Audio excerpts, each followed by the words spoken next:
Hi everyone, welcome back to the channel. My name is Aniba, and on today's video I'll be showing you how to draft a female trouser.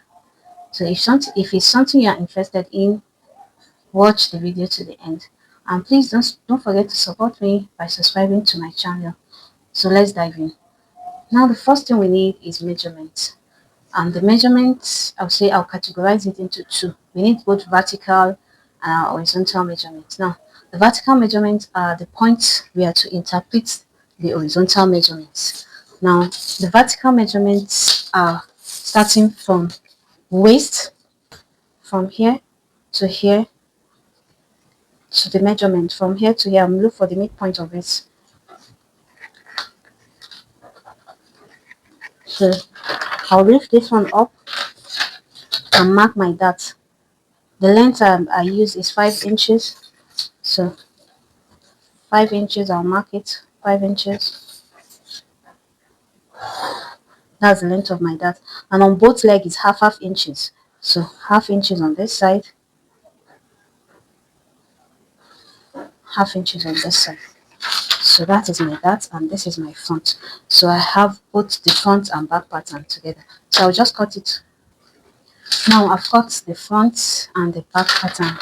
Now after cutting out, you are supposed to bring the back crotch to meet the front crotch.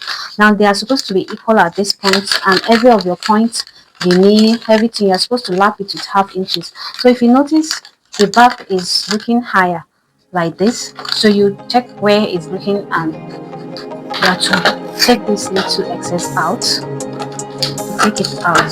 So when you place it, they're supposed to be equal. You can see now that when I can place it, they're equal. So that's it. Now now you're supposed to place it and let them know they are equal now. Now coming to this back now, the waistline of this is starting from here. So we'll still maintain this, and our waistline for the back is like this. So our waist is the same thing with this. Please note the waistline, you trim off this excess, and your waist should start from here. They should be equal. It's just this part that is higher. So that is that. So we have both the front and our back pattern. Now if you have watched the video to this point, don't forget to subscribe, make comments and like. See you next time. Bye.